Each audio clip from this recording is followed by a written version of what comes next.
Hace decenas de miles de años, mucho antes de la aparición de nuestros primeros registros históricos, existió una civilización portentosa.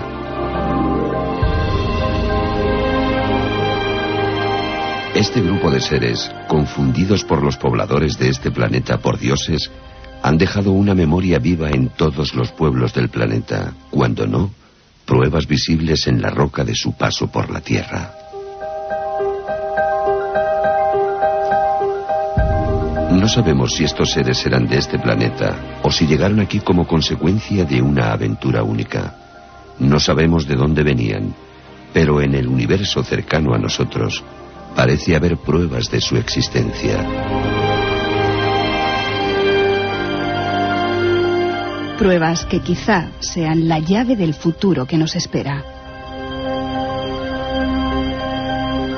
Pruebas en Marte, como la Esfinge, las pirámides. Nuestro invitado nos ayuda a entender este fabuloso enigma. Escuchemos.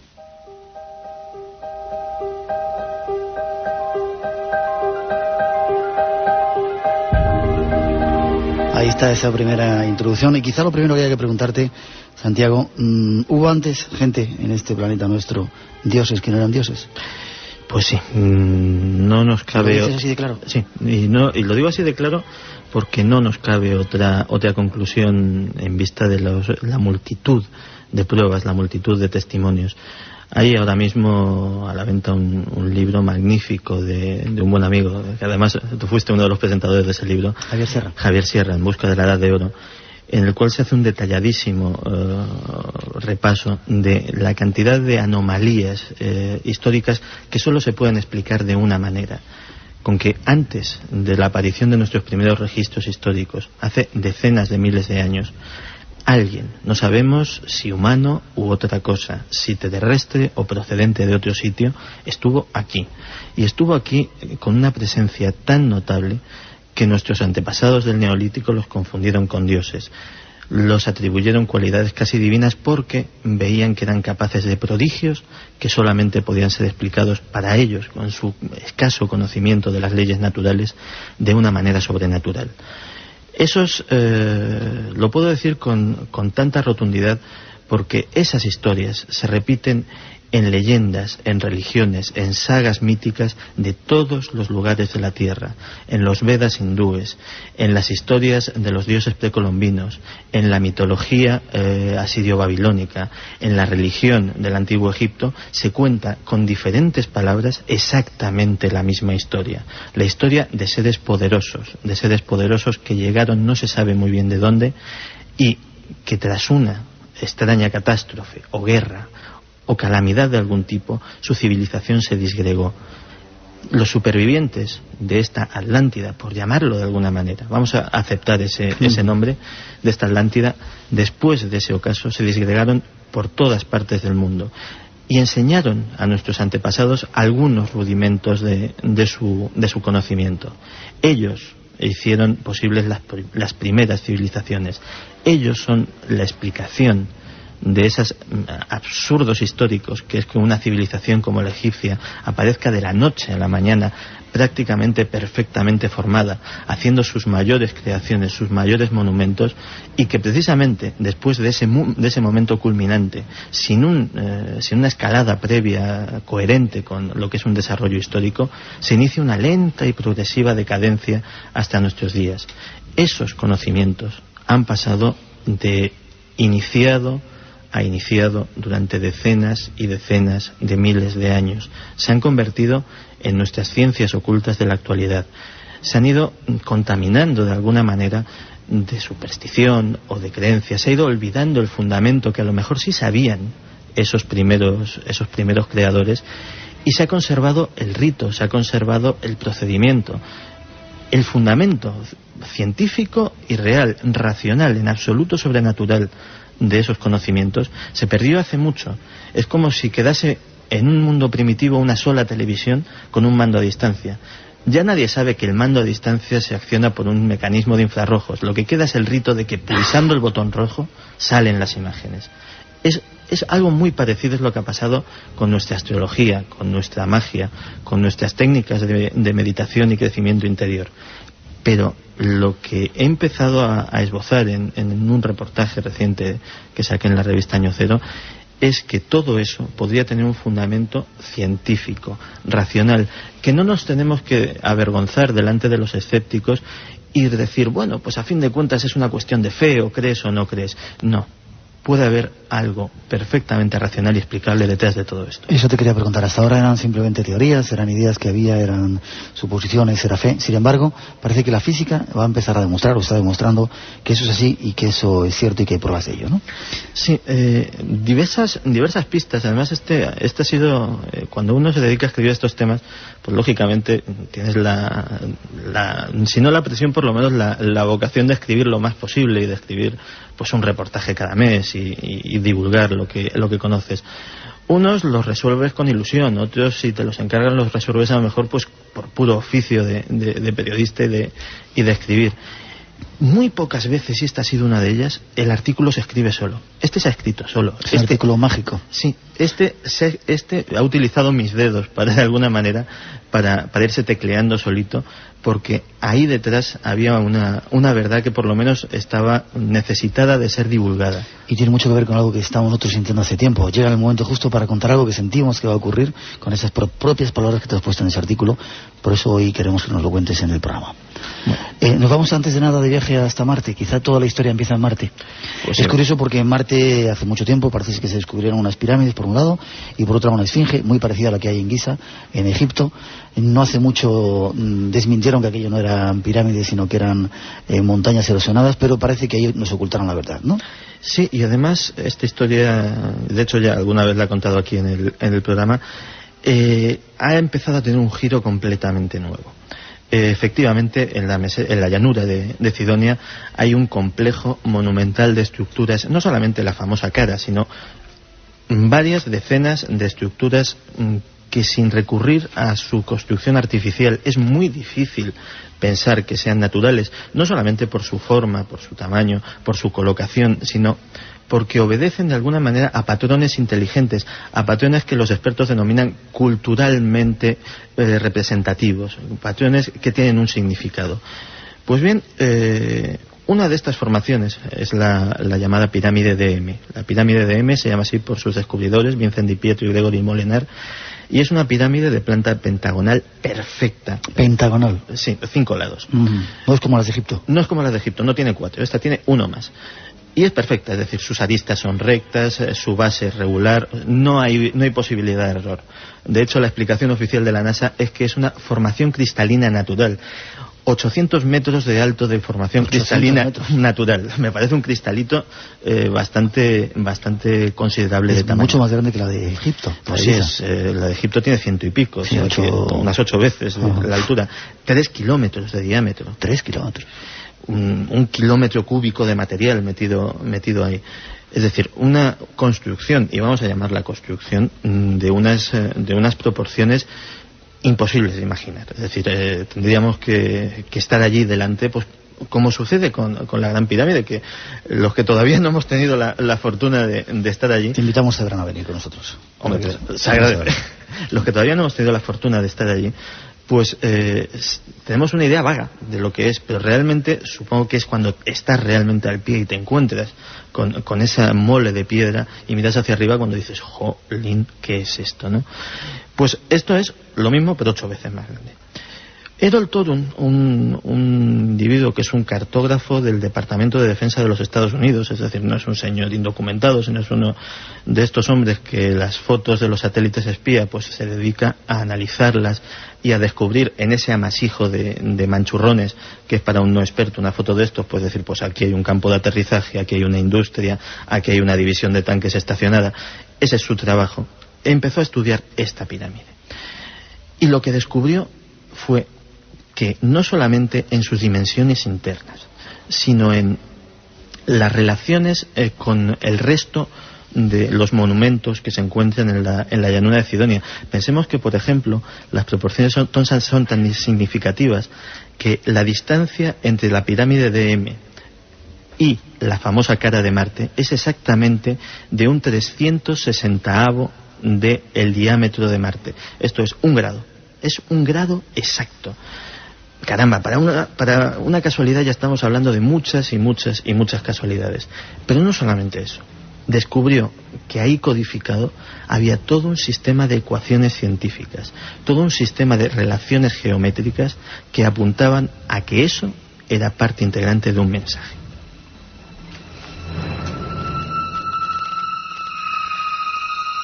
¿Qué mensaje?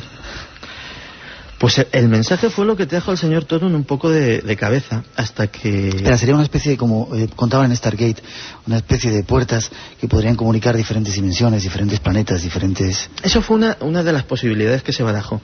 Pero realmente, si alguien se había tomado tanto trabajo en crear una serie de cosas tan enormes, colocadas de una manera coherente, pues caramba, eso tendría que querer decir algo. Y se le ha dado vueltas durante la friolera de casi 10 años, hasta que Richard Hoagland, el mayor estudioso del fenómeno de Cidonia que hay actualmente, terminó dando con la clave y tardó luego otro buen par de años en darlo a conocer, porque él mismo no estaba dando crédito a lo que había dado. Ni más ni menos, allí estaban planteados de una manera absolutamente fiel los planteamientos teóricos, las ecuaciones y los teoremas de una antigua ciencia que se empezó a desarrollar en el siglo XIX y que, precisamente por ser demasiado avanzada para su época, pues cayó en el Museo de las Rarezas Científicas, que en su momento se la calificó de superchería que estaba avalada por físicos como Faraday, como Lord Kelvin, como Maxwell, gente que ha pasado con letras de oro a los libros de física, gente que ha aportado grandes cosas, pero que en aquel momento eran pioneros de una cosa que se llamó la física hiperdimensional. Y la física hiperdimensional, pues precisamente por encuadrar una serie de conceptos tremendamente avanzados para mediados del siglo XIX, que fue el momento en el que empezó a desarrollarse, pues ya te digo, empezó a ser considerada como una superchería científica. Fue un camino en el cual todos estos grandes científicos vieron que si lo seguían podían verse apartados de la ortodoxia académica, podían ver truncadas sus carreras, perder sus cátedras, verse sometidos a una nueva inquisición, y abandonaron todo este tema. En ella se hablaba de que nuestro universo tridimensional no sería ni más ni menos que una pálida imagen, nuestra percepción de un universo que tendría más dimensiones, 4, 5, etcétera, etcétera. No solamente vemos 3 porque somos tridimensionales, pero habría más, ¿no? Pero habría más. Llenaron pizarras de cálculos, elaboraron complejas cosmogonías, crearon topografías de objetos de 4 y de 5 dimensiones en base a las puras matemáticas y a la geometría. Es la famosa geometría neoeuclidiana que sale mucho en los relatos de Lovecraft, por ejemplo, porque era algo que estaba muy en boga en la época en que se escribieron. Pero después de todos estos logros, tuvieron que echar la carpeta a sus trabajos, olvidarlo y seguir con otra cosa. Pues bien, a 56 millones de kilómetros, en algo edificado hace probablemente millones de años, esas mismas fórmulas, esos mismos teoremas geométricos aparecían dibujados con perfecta exactitud.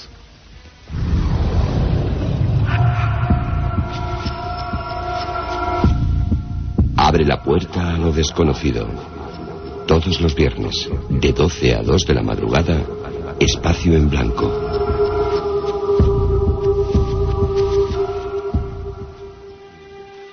¿Y por qué tenemos 3 minutos antes de dar la vuelta a la cinta? No queremos perdernos hoy nunca, pero hoy menos ni un solo segundo del programa. ¿Por qué de repente la gente de la NASA han dicho que no había nada en Marte, que todo era mentira, que todo eran montañas erosionadas y que ahí no hay ni caras, ni pirámides, ni nada? Bueno, lo quieren ocultar. Sí, y además la NASA tiene un documento interno que se llama el Informe Brookings, que es un documento conocido, el cual planifica la política de la NASA en cuanto al posible descubrimiento de indicios de vida inteligente extraterrestre. Y las recomendaciones y están ahí, o sea, no es algo consultable, es un informe conocido. Las recomendaciones son las siguientes: negarlo, ocultar la información en la medida que sea posible, y si ya no se puede más, destruirla. Se llega hasta ese punto. Destruirla, las pirámides, destruir la información, las cintas, lo que haga falta con tal de ocultarlo. ¿Por qué? La razón a la que se agarra el informe Brookings para hacer esto es sencillamente que la posible divulgación de la existencia de vida extraterrestre inteligente podría generar un caos social de tal magnitud en el cual instituciones políticas, religiosas, creencias filosóficas, sistemas morales, hasta la misma estructura económica podrían verse resentidas y podrían sumir a la humanidad en una crisis de consecuencias imprevisibles. Esa es la historia a la que se agarran, y la historia por la que nunca recibiremos una información positiva de la existencia de vida inteligente extraterrestre por parte de la Agencia Espacial Norteamericana. Ya. Sin embargo, los nuevos datos apuntan de que son realmente pirámides, de que tienen una estructura matemática lógica, inteligente, y que han debido ser construidos por seres de otros mundos. Por alguien. Desde luego, hay mapas, y desde luego cuando se ve un esquema con sus líneas trazadas en el cual las proporciones geométricas son tales que no solamente se repiten simplemente trazando líneas y ángulos, sino que cuando se hacen las funciones trigonométricas, seno, coseno, etcétera, etcétera, de todas estas proporciones se mantienen. O sea, es una virguería geométrica que es una verdadera maravilla para cualquier matemático que le eche la vista encima. Ya. Vamos a hacer esa mínima pausa. Si estáis grabando el programa, darle la vuelta, 12 casi media, 11 y media en las Islas Canarias. Esto es M80 Radio, esta noche intentando descubrir algunos de esos secretos que nos quieren ocultar en el espacio en blanco. Seguimos enseguida. 905 11 80 80, nuestro teléfono por si queréis preguntarnos. 12 y media, 11 y media acaban de sonar. Hay unas cuantas preguntas que están llegando, Santiago, del chat. Por ejemplo, preguntan si existen más pirámides en el sistema solar, si hay datos de que existan más. Existen datos no suficientemente confirmados. De hecho, al que le interese esto, en Internet tiene una página maravillosa que es la página de Enterprise Mission. La dirección exacta no lo sé, pero vamos, si se pone Enterprise Mission en cualquier buscador le saldrá, que es la página del equipo de Richard Hoagland, en el cual se analizan anomalías de este tipo, no solo en Marte, sino también, por ejemplo, en un sitio mucho más cercano, como es la Luna. ¿Sí? Sí, efectivamente se han descubierto posibles construcciones muy, muy difíciles de explicar si no es desde un punto de vista de su artificialidad. Por ejemplo, existen fotos claras de puentes que unen las dos orillas de algunos cañones lunares, cosa que, vaya, podría ser natural, pero que de alguna manera parece que no. Incluso en otras regiones de Marte se ha descubierto recientemente una fotografía donde existen más de 30 y tantos monolitos exactamente iguales, colocados como si fueran las lápidas de un cementerio. Lo que pasa es que cada monolito es de varias decenas de metros de alto, y se sabe que son exactamente iguales porque la fotografía, más que los monolitos, lo que se ven son las sombras que dejan, y las sombras son del mismo tamaño y de la misma forma. ¿En dónde eso? En el mismo Marte. De hecho, no os puedo hacer publicidad, pero esa noticia la sacamos en Acásico, pues a la cosa de un mes y medio. Si consultan las noticias anteriores, que queda un archivo histórico de ellas, pues seguramente podrán ver la foto los oyentes. Curioso, al final va a tener razón lo de 2001, una odisea en el espacio, el famoso monolito aquel. ¿Te acuerdas de la película? Sí, perfectamente. Curioso. Más preguntas. Dicen también si es cierto que la Mars Observer no desapareció como dijeron los de la NASA, y que en realidad lo de su accidente fue una forma para encubrir algo extraño alrededor de Marte. ¿Es cierto esa serie de misteriosos accidentes que tuvieron? La Mars Observer, el accidente entre comillas de la Mars Observer es un tema muy peliagudo, porque se cometieron tal cantidad de irregularidades que la NASA es a pesar de sus presuntos, y digo presuntos porque no todos han sido tales fracasos, de sus presuntos fracasos, la NASA lógicamente es una organización muy meticulosa con lo que hace. Y además hay una serie de coincidencias, no solamente en la torpeza con que se llevó todo ese asunto, sino con que curiosamente había cierto equipamiento técnico, concretamente un láser de altísima intensidad que nadie sabía para qué servía, y que estaba equipado allí en la sonda. Y curiosamente coincidió todo aquello con aquella famosa operación que se le hizo al telescopio espacial Hubble, porque en teoría no estaba bien, las lentes tenían algún tipo de defecto y hubo que cambiarlas. Todo eso sucedió más o menos en la misma época. Pues bien, si se quiere captar una transmisión láser Es decir, la única forma de que no sea interceptada, porque si es de radio, lógicamente cualquier otro radioescucha podría haberla interceptado, pero una transmisión por láser no, necesitas un receptor lo suficientemente potente para recibirla, almacenarla, etcétera, etcétera. Y ese era perfectamente el telescopio espacial. Curiosamente, no solo se cambiaron las lentes, se cambió también el disco duro del ordenador del telescopio espacial, que se bajó y quedó custodiado en la NASA, donde esa información de ese disco duro y de lo que hubiese recibido nunca más se ha vuelto a saber de ella. ¿Y qué se piensa que puede haber recibido? Una de las misiones que tenía aquella sonda espacial era, entre otras cosas, cartografiar de nuevo toda la región de Cidonia, pero no con muchísima más precisión que lo hizo el Viking, que a fin de cuentas era una nave del 76 y que adolecía de ciertos problemas técnicos, y sobre todo comprobar de una vez por todas si la famosa cara de Marte era artificial o no. Eso nunca se llegó a hacer. De hecho, la siguiente fotografía que recibimos fue la polémica fotografía esta, en la cual la cara ya aparece mucho más desdibujada, y aún así sigue siendo una formación geológicamente muy notable. Es decir, no te creas que eso me enfría a mí el entusiasmo para nada. Es decir, la cara de Marte ahora mismo es más fea, pero sigue siendo igual de cara. Con lo cual es muy probable que una serie de datos sobre esa misteriosa región pues hayan estado desde siempre en posesión de la NASA y no hayamos sabido absolutamente nada de ello.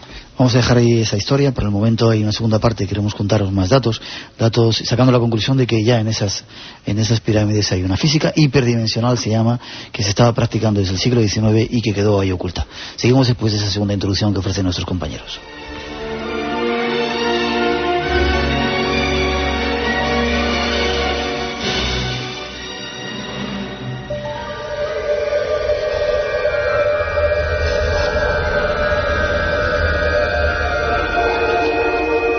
Parece que existe una nueva rama de la ciencia con su consiguiente tecnología que podría llevar años de desarrollo.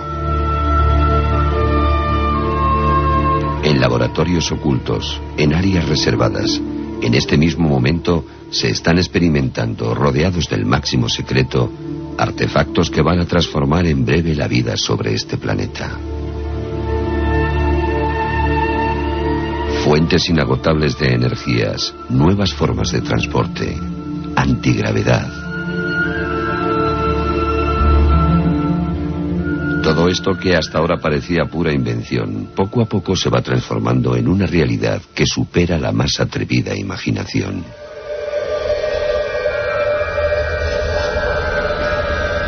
Cada día estamos más cerca de descubrir todo eso que se nos ha escondido.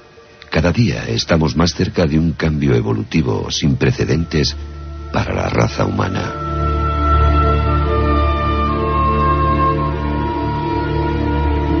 En compañía de nuestro invitado, vamos a seguir tratando de daros datos objetivos sobre este misterio.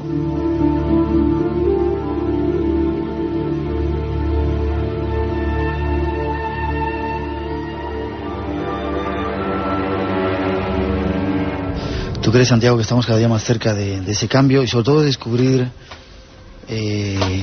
toda esa cantidad de cosas que están ahí ocultas? Pues yo creo que sí, y lo estamos precisamente porque de alguna manera, aunque no queramos o aunque no quieran algunos, ese cambio muy probablemente se nos esté echando encima. Según esos postulados de la física hiperdimensional, los planetas, el movimiento de los planetas, de alguna manera, la mezcla del momento angular, es decir, del movimiento circular de las órbitas de los planetas, en conjunto con su gran masa, provoca que haya transferencias de energía desde esas otras dimensiones hasta la nuestra. De hecho, eso es un fenómeno que ahora mismo se cataloga como anomalía científica. Hay una cosa en los planetas que se llama la radiación infrarroja anómala, que, dicho en términos llanos, quiere decir que los planetas emiten mucha más energía de la que reciben del Sol y de la que se sumaría con su propio calor interno. Esa energía tiene que proceder de algún sitio. No puede proceder de la nada. Desde el punto de vista de la física tradicional es una anomalía todavía sin explicar. Pero la física hiperdimensional tendría una explicación muy sencilla. Es decir, diría, no, señores, esa energía de sobra que emiten los planetas es precisamente la que genera su movimiento circular.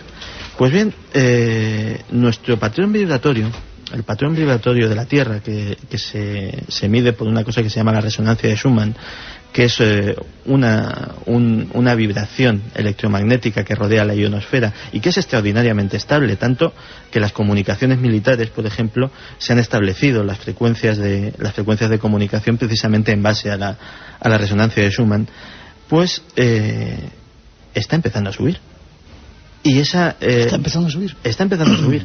Esa especie de huella dactilar electromagnética del planeta, esa vibración, dicho en términos más comunes a los que conocemos estos temas, está desde 1987 empezando a subir, y eso que era una constante como podía ser cualquier otra gran constante física, ha dejado de serlo y se ha plantado en un 11% más de lo que era hace apenas 15 años. Y no solo eso, sino que está sujeta últimamente a inexplicables y continuas variaciones. La constante ha dejado de serlo. Curiosamente, este fenómeno era predicho por la física hiperdimensional, que decía que en determinadas circunstancias, y ahora estamos en una de ellas, habría grandes transferencias de energía hacia nuestro planeta que podrían modificar y sobre todo acelerar el patrón vibratorio.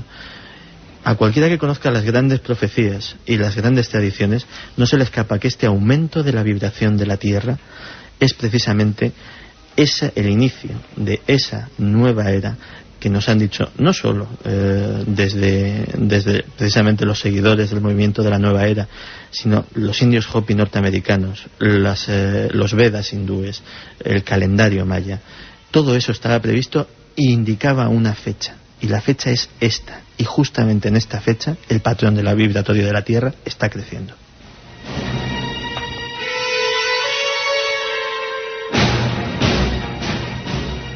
Aparcamos ese tema para el final, si te parece. Hablábamos de tecnología oculta, de una tecnología que posiblemente estuvieran desarrollando, y eso siempre nos hace pensar en Roswell o en el Área 51, en un montón de lugares norteamericanos donde han ocurrido cosas extrañas y que han dicho que no eran lo que en principio parecía. Se está quizá desarrollando alguna tecnología ahí. Los ovnis que aparecen por ahí no son de otros planetas y no son de aquí, pertenecen a esa tecnología que están tratando de ocultarnos. Claro, todas estas conspiraciones tecnológicas a mí siempre me han causado mucho asombro, porque en el fondo, tanto si hablábamos de vehículos que desafiaban las leyes de la gravedad, como si hablábamos del célebre experimento Filadelfia, de hacer invisibles cosas. Te iba a preguntar si eso era una de las cosas. De tamaño enorme.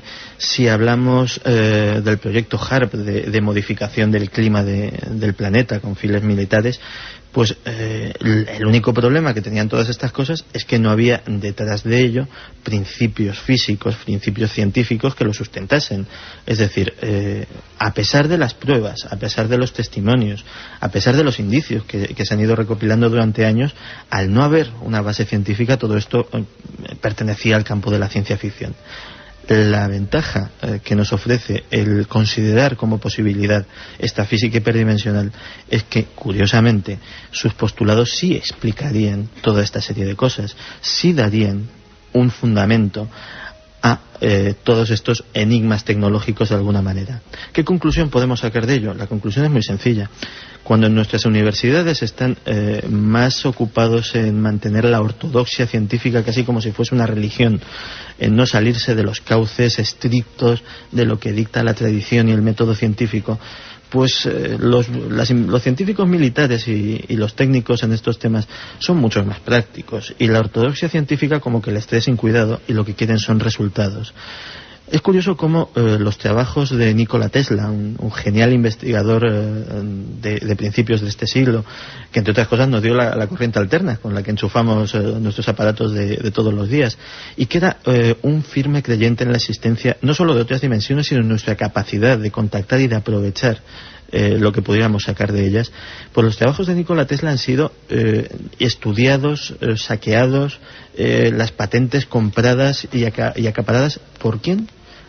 Por el Departamento de Defensa de los Estados Unidos. Es curioso cómo un hombre como Wilhelm Reich, que fue otro gran visionario de este siglo, de principios de este siglo, fue perseguido sistemáticamente en vida por el FBI, que yo creo que es una agencia que tiene muy pocas atribuciones científicas, que yo sepa, por cosas tan sencillas como que decir que había descubierto un generador de energía que en base a unas fuerzas, a unos aparatos de formas geométricas que son precisamente estas mismas formas geométricas que aparecen en la región de Cidonia, pues sacaba una energía que él llamaba orgón, que generó toda una filosofía alrededor de ello, que eso ya es más o menos discutible, pero que la energía estaba ahí y existía. Este hombre murió en la cárcel, tachado de loco y acosado permanentemente por el gobierno norteamericano. Sus descubrimientos también se los quedaron ellos. Pues puede ser que durante estos últimos 50 años alguien haya estado trabajando en ello, alguien haya estado como una hormiguita reproduciendo esos experimentos, perfeccionándolos y quién sabe llegando a qué resultados. Espacio en Blanco, todos los viernes de 12 a 2 de la madrugada.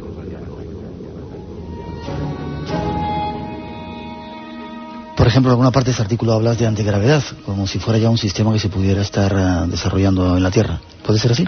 Sí, puede ser así. De hecho, además tú lo sabes bien, cuando hablábamos antes de los antiguos dioses y de las grandes construcciones que levantaron en todo el mundo, en Polinesia, por ejemplo, es donde hay leyendas que hablan de que estos dioses hacían levitar las piedras, y hacían levitar las piedras en base a la utilización de sonidos, incluso se describen algunos diapasones extraños. Eso se está haciendo, es decir, la utilización de determinadas frecuencias sonoras en unos aparatos que se llaman cámaras de levitación para hacer levitar objetos es un principio físico conocido, es decir, no es algo que asuste ni nada por el estilo. Pero si empezamos a precisamente perfeccionar ese principio físico, esa utilización del sonido, más un plus, más otra cosa, más algo procedente de estos conocimientos que apenas podemos atisbar, pues a lo mejor resulta que los cachivaches que los aficionados que se reúnen en el área 51 al lado del célebre buzón negro a fotografiar cosas y que de repente sacan películas de vídeo y ven bolitas blancas que suben, que bajan, que hacen cosillas, pues a lo mejor no son tan marcianos y son procedentes precisamente de la culminación de estos trabajos. Pensemos que no es tan extraño, es decir, que se haya ocultado un conocimiento así. Cuando se desarrolló la primera bomba atómica, el proyecto Manhattan, ni siquiera los que estaban trabajando en el proyecto Manhattan, y aquello movió miles de operarios, sabían lo que estaban haciendo. Es decir, uno decía, yo levanto una torre, a mí me digan que haga un barracón aquí, yo llevo esto. Había un núcleo de apenas una docena de personas que sabía realmente lo que se estaba fabricando allí. Es más, cuando en Nuevo México se estalló la primera bomba atómica, a los testigos presenciales que lo vieron desde las poblaciones de alrededor, se les dijo primero que allí se había estrellado un meteorito y que por eso se había levantado esa nube de polvo, pero después ya cuando aquello no coló, directamente se les dijo que habían sufrido una ilusión óptica, una alucinación colectiva y que se olvidaran del tema. La población de los Estados Unidos se enteró de la existencia de la bomba atómica después que los japoneses se enteró, horas después de que Hiroshima fuese bombardeada.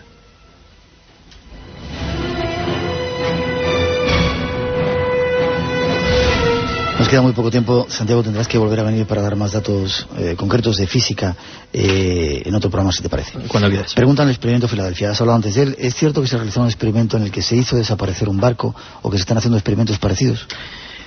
Parece confirmada que la historia del Eldridge, a pesar de que ha sido de alguna manera contaminada con mucha leyenda, de que ha habido probablemente un premeditado ejercicio de desinformación precisamente para que todo quedase en una mera leyenda, pues sucedió. Que ese barco desapareció durante unos minutos y nadie sabe dónde estuvo esos minutos, si realmente estuvo allí y allí se quedó y luego reapareció, o realmente estuvo en otro sitio. De hecho, se ha podido trazar la existencia de un misterioso doctor Allende, un científico que trabajaba en proyectos secretos en los Estados Unidos y que parecía sumamente versado en materias de física avanzada. Incluso es posible que el experimento Filadelfia se desmandase y que realmente fuese una aplicación de un sistema antirradar. De hecho, el propósito era hacer invisible al barco, pero no invisible de verdad, hacerlo invisible a los radares enemigos. y que precisamente por aplicar algunos principios muy avanzados cuyas consecuencias totales no conocían del todo, pues aquello se les fuese de las manos y realmente pasase algo sumamente inusual que posteriormente se puede haber ido perfeccionando de alguna manera. Preguntan también desde el chat que alguna de tus fuentes, ¿de dónde sacas las informaciones que manejas? Pues no es nada esotérico, ni tengo contactos con los servicios secretos ni nada por el estilo. Como he dicho al principio del programa, en todo el mundo hay centenares de personas que se dedican precisamente a eso, a hurgar un poquito en estas cosas. Grupos muy serios como la Misión Enterprise, cuyos miembros, a pesar del desprestigio constante al que intentan ser sometidos, son personas con intachables calificaciones científicas, grandes científicos, algunos de ellos que precisamente vienen rebotados de la propia Agencia Espacial Norteamericana, donde abandonaron sus puestos no porque los echaran, sino directamente porque estaban hartos de ver el ejercicio de manipulación que se llevaba allí.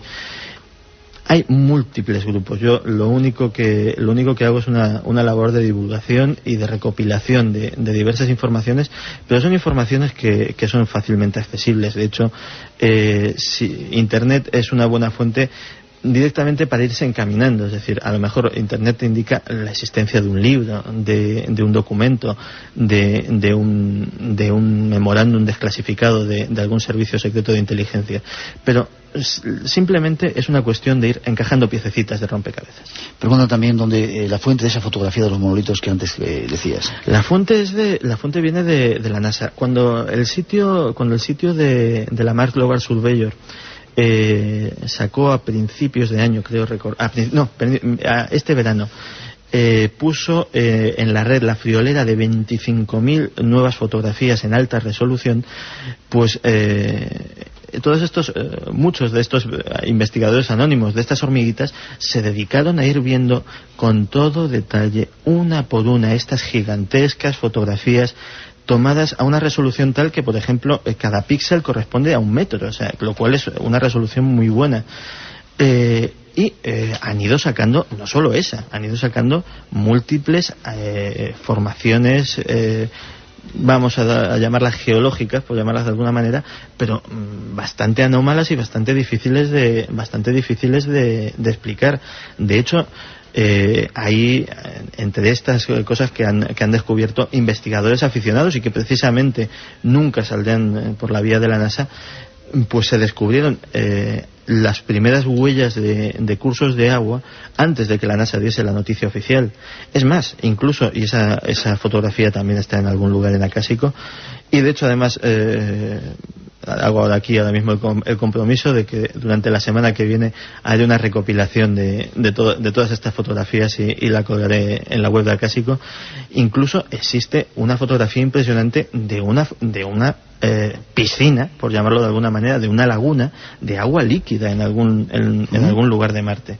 Además que se aprecia con total nitidez, porque son gente, ya te digo, aficionados con mucho entusiasmo, que con sus escasos medios, pues entre otras cosas, pues se dedican a analizar las fotografías, a pasarlas por diferentes filtros informáticos.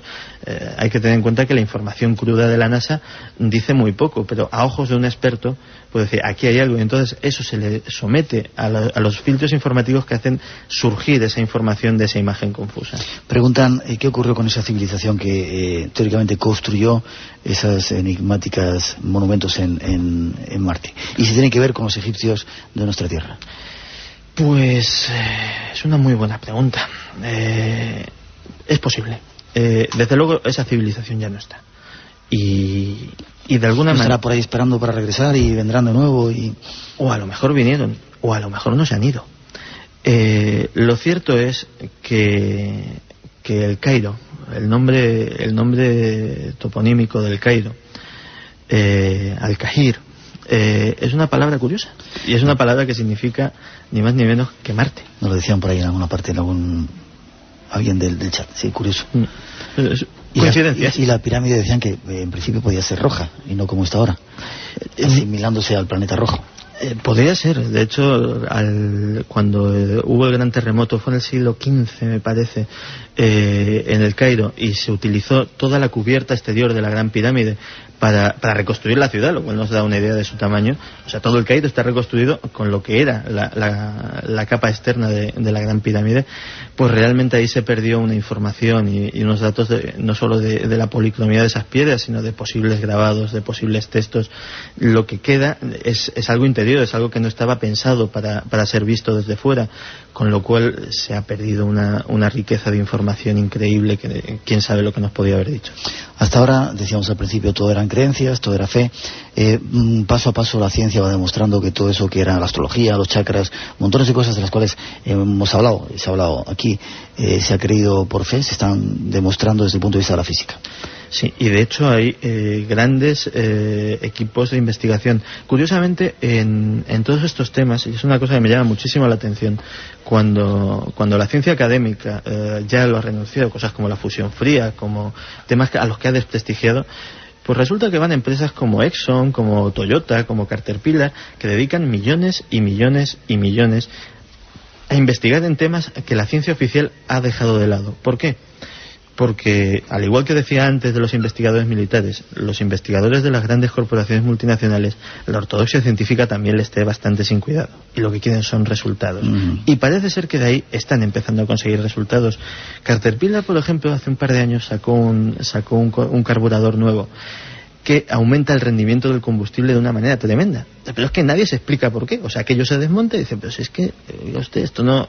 Y podría ser que utilizase principios similares a los de la fusión fría, que mucho tienen que ver con esta física hiperdimensional de la que hablamos, e incluso con algo mucho más afín a los temas que tratamos habitualmente aquí, que es la antigua alquimia. ¿La alquimia? La alquimia. Al principio de tu artículo hablas de la velocidad de la luz. Hasta ahora era una frontera, la velocidad de la luz por Einstein no se podía pasar de 300.000 kilómetros por segundo. Sin embargo, alguien en el planeta Tierra ha conseguido una velocidad superior, ¿verdad?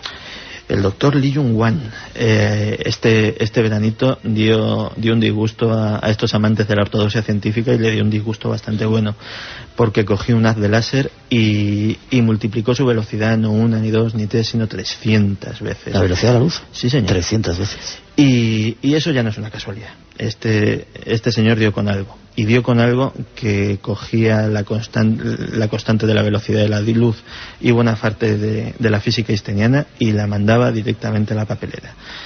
Porque pensemos una cosa, a pesar de lo que creamos, los modelos científicos están precisamente para ser desbancados por otros cada vez más avanzados. Einstein se cargó toda la física newtoniana, pero alguien tendría que venir a cargarse a Einstein, y cada vez sabremos más. El problema no es la ciencia. La ciencia es un método tan válido como cualquier otro de conocimiento. El problema son no los conservadores, los conserveros, los llamo yo de la ciencia, los que se agarran a lo que saben y no admiten cambios. Pero mucho me temo que van a tener que empezar a admitirlos, y pronto. Hay una fuente de energía inagotable por ahí que se ha descubierto que puede desbancar el petróleo, además absolutamente gratuita o con muy poco... Se están trabajando en varias cosas, ¿verdad? No una, y todas ellas absolutamente... El problema es que son inexplicables. Una de ellas es la fusión fría. La fusión fría es un fenómeno perfectamente reproducible en laboratorio, pero no en un laboratorio de campanillas, en un laboratorio de instituto de secundaria. O sea, es un fenómeno muy curioso, y que sin embargo no tiene explicación científica, y encima se da de una manera aleatoria. Unas veces se da, otras veces no se da. De ahí decía el parentesco con la alquimia. Los antiguos alquimistas sabían muy bien que sus reacciones estaban sujetas a diversas configuraciones astrológicas, cosa que desde el punto de vista de la ciencia actual es una demencia absoluta, pero desde el punto de vista de la física hiperdimensional no lo es. La transferencia de energía desde otras dimensiones depende precisamente mucho del curso de estos grandes cuerpos que actúan como puertas dimensionales, giratorias y gigantescas dentro de nuestro sistema solar, que aportan de alguna manera energía a esos sistemas. A lo mejor por ahí están empezando a abrir una puertecita a la que solo queda añadir una cosa: comprender el fenómeno. Pero el fenómeno se está dando.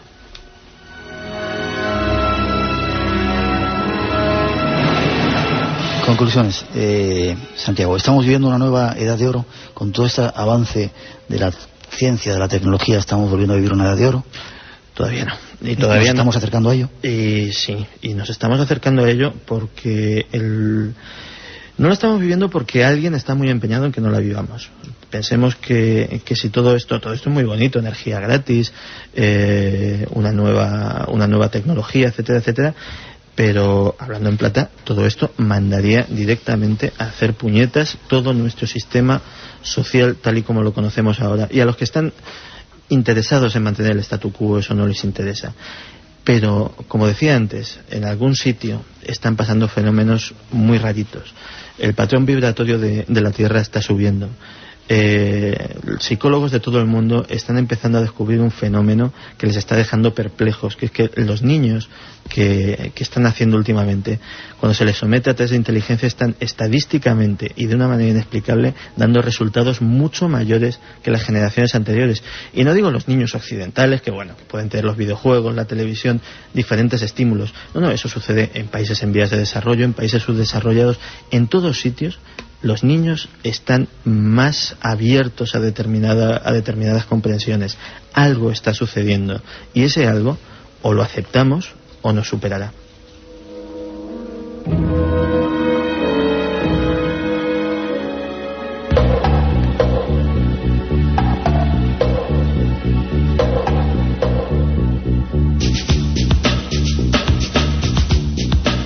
Las 12 en Canarias, tenemos que marcharnos, terminar esta primera parte del programa.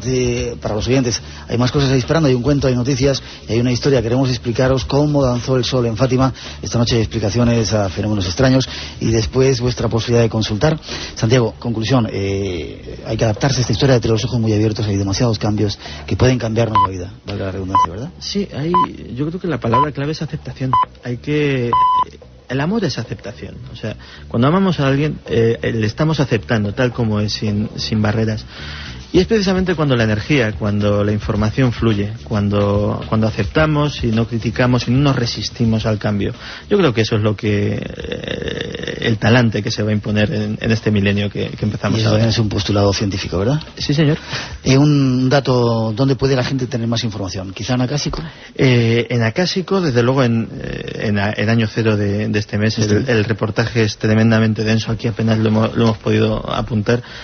Y bueno, precisamente en el reportaje pueden encontrar diversas fuentes, tanto en el tema de Marte como una serie de libros también que han salido sobre el tema, que han sido interesantísimos. Y bueno, pues empezar a investigar ellos mismos. Y si no, en acásico.com prometes poner esas fotografías dentro. Las de Marte es un compromiso que ya lo asumo. Pues tenemos que ir. Gracias, espero verte pronto. Feliz año, feliz siglo, feliz milenio, que te dé todo lo que te mereces y que volvamos a vernos muchas más veces aquí en el Espacio en Blanco y vayamos comprendiendo eso que se nos esconde. Eso cuando queráis. Gracias.